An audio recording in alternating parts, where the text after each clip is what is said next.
Alright, what is going on, people of the internet? Welcome back to another episode of Ark Survival Max Speed. And it's been a little while since I've uploaded one of these episodes. This time we're looking at the Procoptodon, and this one was actually supposed to go up a couple of days ago. Since recording and originally doing post-commentary on this, I've tried to upload it 3 or 4 times, and each one of those times I get to uploading 100% and then processing says it's going to take about 5,000 minutes to complete. I wait for the time that's actually needed, which is only about like 3 or 4 hours more, and then it immediately resets back to 0% uploading. So hopefully this is gonna finally upload. Now we're looking at the Procoptodon here. I always, before starting recording for these videos, use a command that is destroy all enemies. So if you're seeing some game freezing right now, that is the reason for it. It's trying to spawn back in and populate the world of Ark. So I'm essentially reloading my single player right here.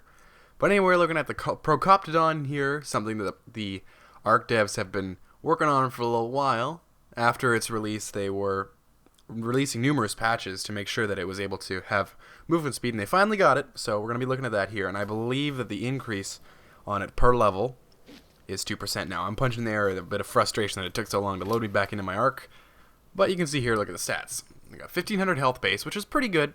I'm not sure if the nerf of all of the dinosaurs has had any effect on that.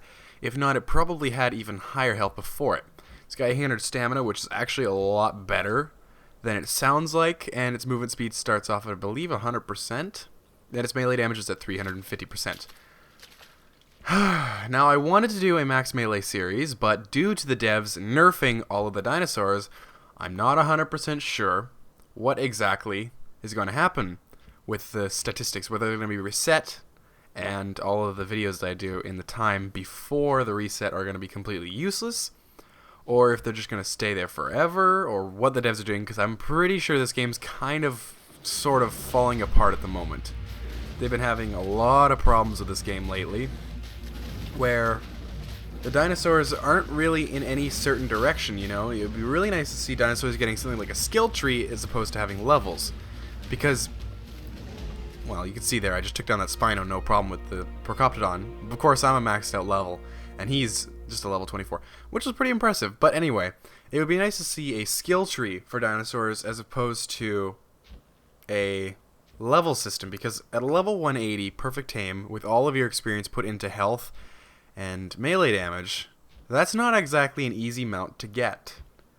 So I think it might be a better option instead to have something kind of like what Pokemon does with their competitive stuff. Now, I used to do Pokemon, not competitive, but I used to do like IV training and EV training, where you could train yours in the fact that some wild ones would have perfect statistics, but you would have to breed them to get better stats down the road. Of course, there is a cap that you just can't get above where there isn't an Ark, because how Ark works is there's a chance to get a 350% melee damage when you have your baseline max perfect tame. Oh, by the way, we've added our experience here. This is our max movement speed for the Procoptodon. I've been totally getting off topic, but whatever. It's actually pretty fast. Yeah, the Nerd Parade did a video on this, I've been told, where they looked at the fastest land creature in Ark, and they came to the conclusion that the Procoptodon was the #1, I believe, and I don't know. Maybe it does. I know a lot of alphas are faster than this thing, but of the mountable, tameable rides, I think the Procoptodon might have the #1 spot. Maybe. I could see some things being faster than it, like the T-Rex, or maybe the Beelzebufo when jumping. But at the moment, it looks like the Procoptodon's pretty quick, which is good.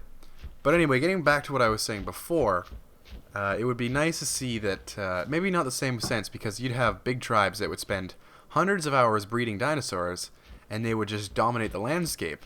But maybe you could have something like, something kind of, I guess a good reference point might be the tech tree in Sid Meier's Civilizations Beyond Earth, because you can't get through every technology, and your civilization will change depending on how you research your sciences. And you can't research every single science in one game. It's physically impossible to do that. So it might be nicer to see some things that you can put points into. Maybe you'll have 3 things you can choose. So maybe jump 20% higher, run 20% faster, have 20% more melee damage.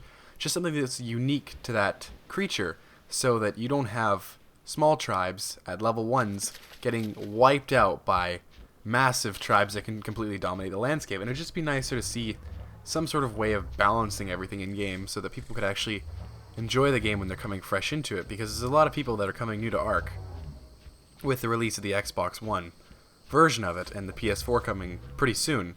And when you've got people who are experienced PC gamers, they have a pretty good chance of dominating. It's just like, I'd like to see this game be more friendly to the little guy, because not everybody has so much time to play Ark.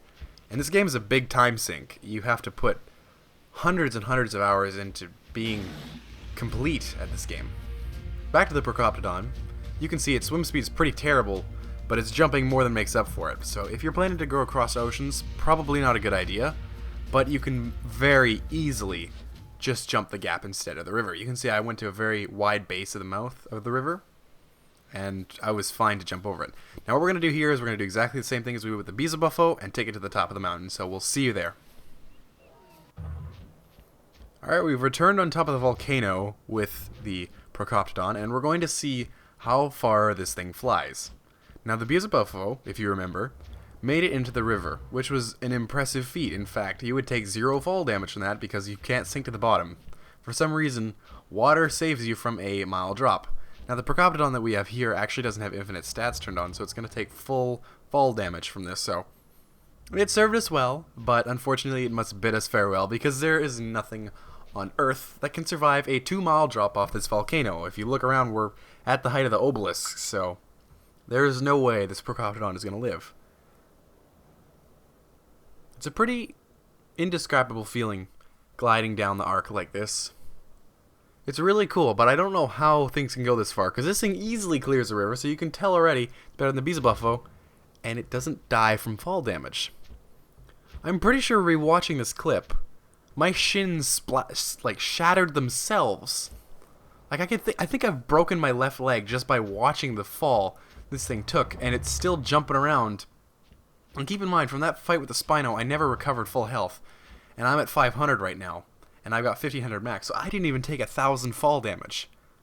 To think of this one, this is a pretty good PvP strat, because if you just go to the top of the volcano there and jump off, you're dead to them. There's no way you're recovering from that kind of fall.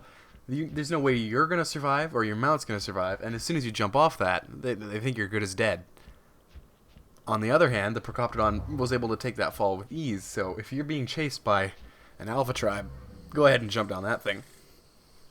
Anyway, looking at our server, it looks like I'm not going to be able to set up the server on my computer, which was West Coast of North America, so we're probably going to be getting some server hosting online. So to do the tower defense, it's going to be on a weekend for sure now, because everybody's got their school starting back up, whether you're in university or high school, middle school, or elementary even. I'm not really sure the age range, but that's what we're looking at here. So it's going to be moved to a weekend. I still have to rebuild everything with Sharky, so it might not be this weekend. I will definitely put out a trailer video before, but if you just join the Steam community, it'll be in the description. All the commands will be as well. I'll definitely post future updates there for it. So, thanks for watching. If you got suggestions for the next video, you can leave them in the comments. We're going to put max melee damage on hold, but we'll see you in the next one. Thanks for watching. Peace.